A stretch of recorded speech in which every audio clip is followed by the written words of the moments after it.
All right, America, welcome back. Rich Valdes, straight with you till 1 a.m. And we heard about TikTok. There's a ban on TikTok. It's about to happen. Some say yes, some say no. I don't like the communist Chinese, but I love some free speech. And I'm on the fence about this one. I want to get with our guest, United States Senator Roger Marshall. Welcome, sir. Rich, great to be with you. What a great night. I bet we're going to have a great show. We had a good one last time we were together. Oh, amen to that. It was a terrific time. And, Senator, there's so much talk going on, right? This is the talk of the town right now. TikTok is freaking out, and which makes me think, well, maybe it's not such a bad idea, right? I don't like the idea of the government banning people, but I want to know, A, where you stand on this, and B, what do you think the political will is in the Senate? Yeah, Rich, I think you're right to take a deep breath and weigh the risk and the benefits. And I believe that TikTok is a threat to our national security. I believe TikTok is a threat to the heart and minds of our youth and young adults.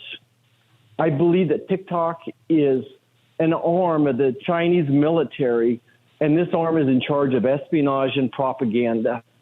I'm a free speech guy, too. I feel like I'm up here constantly fighting to defend the Constitution. But at this point, I think that the benefits don't outweigh the risk of keeping TikTok the way it is right now. If we can separate the CCP and China from it, then great.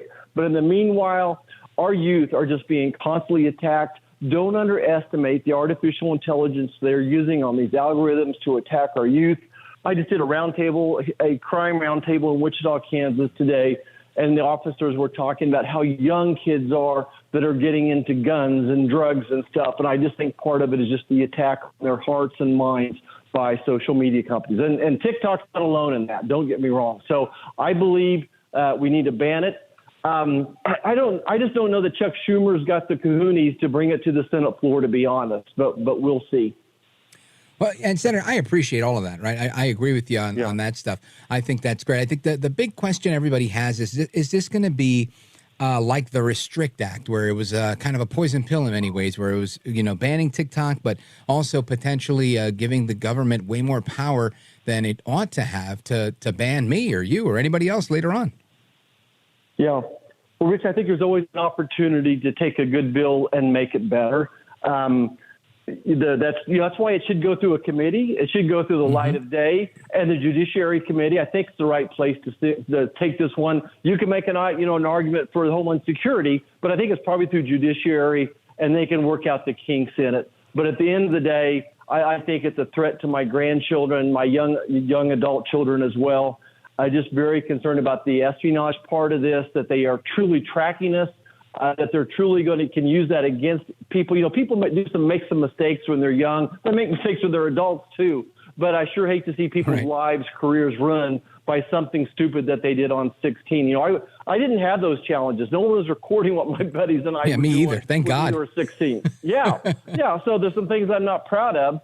But I think something has to be done, and I think what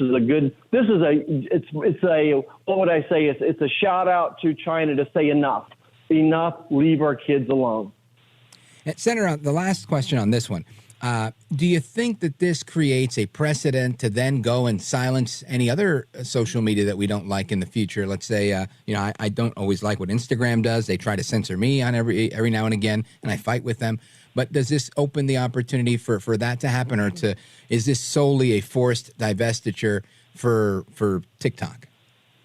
Yeah, I think this could be a slippery slope.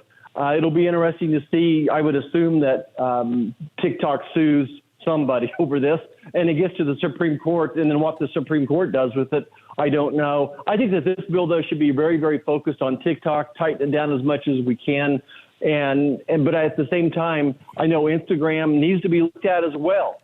And what bothers me is that whether it's Google and Facebook, all of them, they have the tools to make it better. They have the tools to protect my children and grandchildren. They can do it better than the laws we can. So I just hope that ethically they'll rise to the occasion and be a better steward of what they have there as well. Yeah, I agree with that. Now, I want to switch gears because you've also got legislation that you've introduced to ban airlines that are involved in transporting illegal aliens.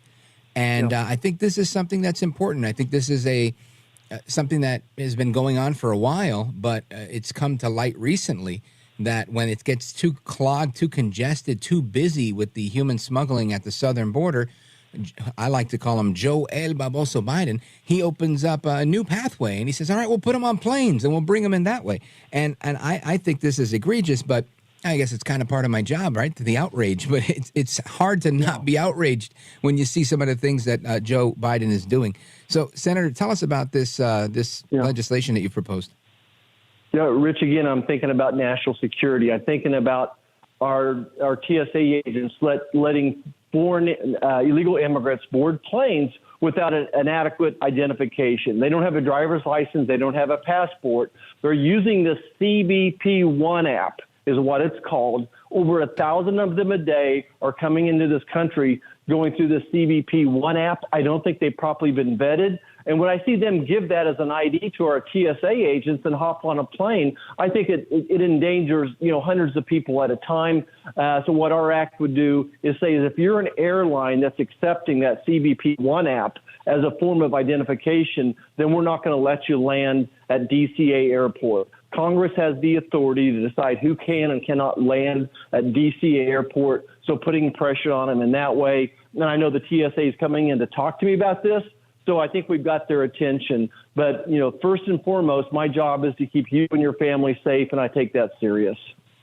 Now, is it specifically towards landing in D.C., or would this be something that we could prevent at airports across the country?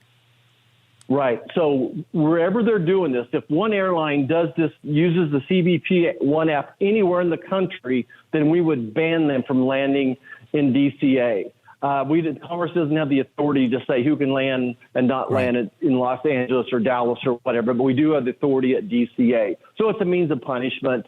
And mostly, we're not going to get that signed into law, Rich. I don't think. I can't imagine Chuck Schumer's going to let me vote on that. But I think it's a message. And again, I think we've got their attention. Right. And boy, heaven forbid if something happens, can you sue the federal government? I guess you cannot. But I just can't think that TSA, DHS would be responsible in some way, shape, or form. Yeah, I'm with you with that one. I think you have to continue beating the drum. It's the only way. I know that, just for example, the impeachment of Alejandro Mayorkas.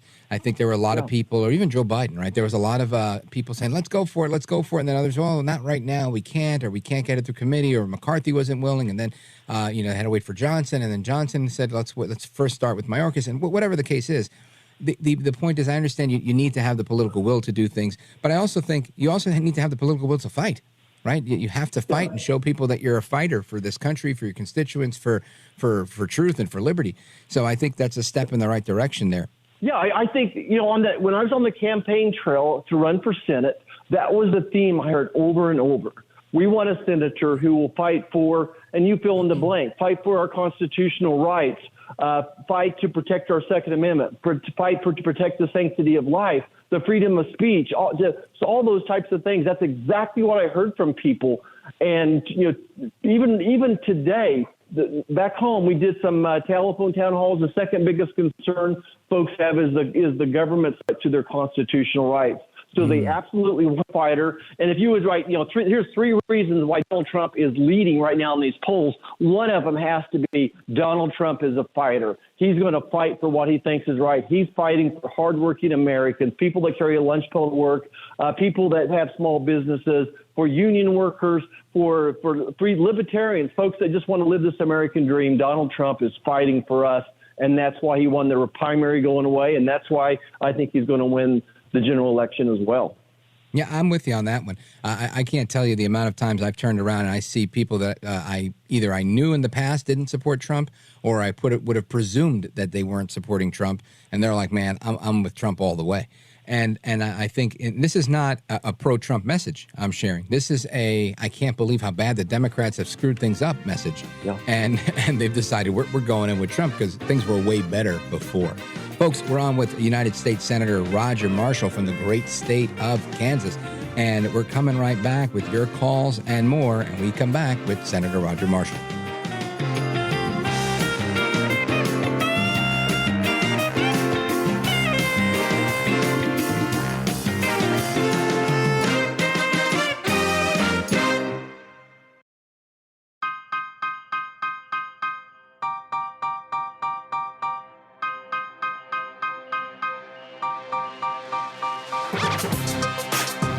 Thank you, Rich, and thank you for everything. I know you very well, and I listen, but I have a lot of people that listen, and they love your show, and I appreciate it very much. America at Night with Rich Valdes.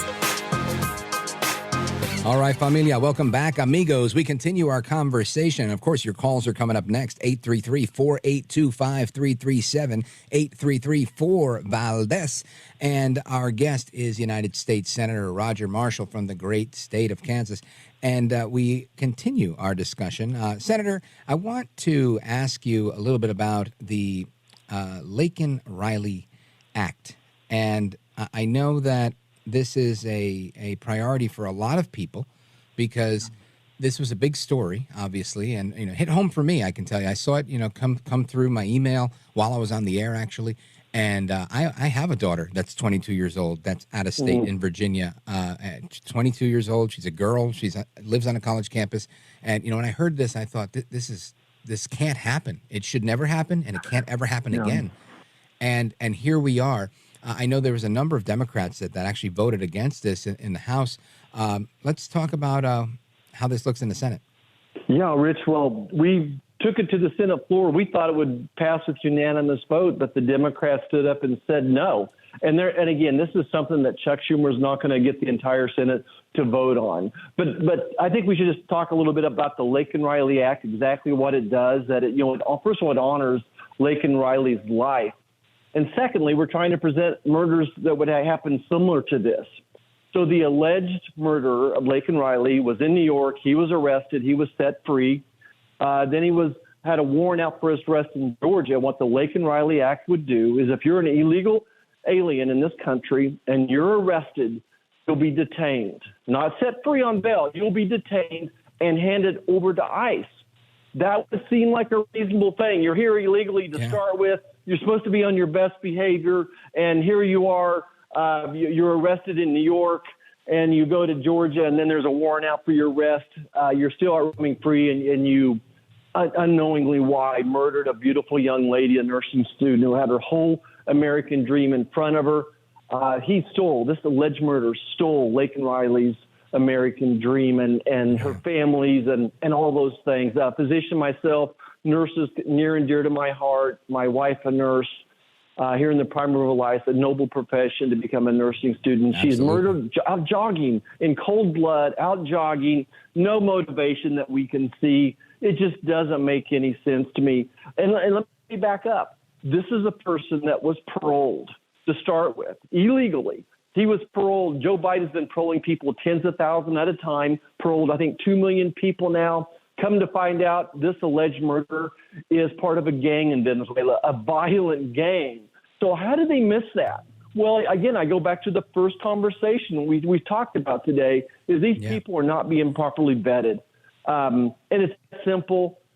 He wasn't properly vetted. He should have never been let in this country, should have never been let out of jail after they arrest him. And here's Laken-Riley's family mourning the loss of just a beautiful young lady. Amen to that, and well put, Senator. And I'll even add, I think it's generous because it almost sounds like it's malpractice to say that they're not vetted. But from my view, it seems more like malfeasance, and it's almost intentional. We know this. There are people like you. There are people like me. There are people out there saying, there are people like Donald Trump, who's been saying it since 2015, shouting from the rooftops that there are people that are criminals that are amongst the illegal aliens that are coming into this country. And I understood that message loud and clear. My parents came from Puerto Rico. I have no issue with people coming here for a better life for any reason. But I think you have to have good intentions. And it's clear, this gang you mentioned, we had somebody on the other day talking about it. It's called El Tren de Aragua. And it's a very violent gang that ran a whole prison in Venezuela. And all of a sudden, they're here. They're all here. And Venezuela says, we're not taking them back. This is a big problem. Yeah. The Border Patrol would readily tell you that they have the people to vet maybe 1,000 people on a good day. And here they're coming in 5, 7, 10, 13,000 people a day. It's impossible for them to vet this number of people. When they're letting in paroling people tens of thousands at a time, there's no way they're properly vetted. 40,000 Chinese nationals. come in this country. Now I know where they are. Most of them are working these huge weed farms in Oklahoma. We'll come back sometime and talk about that and the Chinese triad. But it just, by the way, there's 1.5 million people, illegal immigrants in this country, that have went through the entire legal system, asking for parole, everything, that have been told to leave the country that are still here. 1.5 million people that ICE should be removing.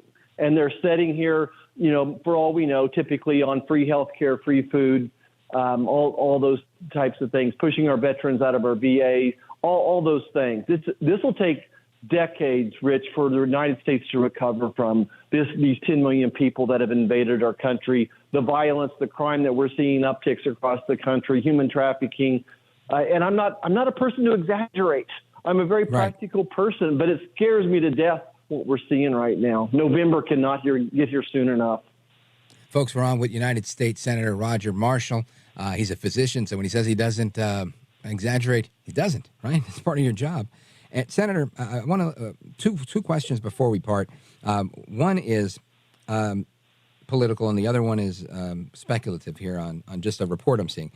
Google is being reported to have interfered in U.S. elections 41 times. Does that surprise you when you see a headline like that? No, not a bit. We saw it. I think we all see what we think is interference in our election process. And it's just a matter of, during an election, go search a Republican's name and see what comes up. I think they use algorithms to push our stuff down. No, there's no doubt about it. I think question. Facebook gets all the bad press, but Google is equally, if not more so, guilty. Yeah, I agree with that. And finally, there's all this controversy today about Trump having to pay $454 million as a judgment in this civil fraud trial. His lawyers are trying to work on not paying that right now and getting around that. Letitia James, the AG in the city of New York, is hell-bent on trying to bankrupt him and take his properties. This doesn't sound like America, or is that just my misunderstanding because I'm partial to Trump? Oh, my gosh, this is one of the worst cases of justice I've ever seen, the weaponization of justice.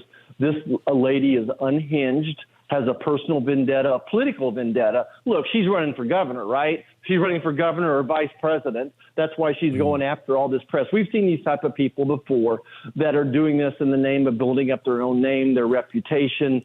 It is just, it's this double standard of justice, the laws not being applied equally, and the thought of a fine of this proportion it's exponentially off. But what we know doesn't kill him is going to make him stronger. And every time they do this, my people back home will say, I'm going to show up and vote. I'm going to be there in November. If it's rain, shine, hail, storm, snow, we're going to get out and vote. And this is why Trump voters are so motivated. Stuff like this is happening. We're not going to let it. We're not going to let them take us down. Just like I was listening to the story this morning about the Star Spangled Banner and how that was written, and how just people, person after person, even when the flag would get knocked down by the British bombardment, would get back there and put the flag back up. It's crazy times, Rich. It is absolutely crazy times up here, but we're going to still win this. I believe in a just God, and people of America are wakening up, and we're going to be there for President Trump in November. Amen. I mean, we all need to be there for America. Folks, United States Senator Roger Marshall from Kansas. Senator, I want to thank you for being with us. You are a gentleman, a scholar, and a patriot, sir. Thank you, Rich, and go Jayhawks in the March Madness. Sounds good.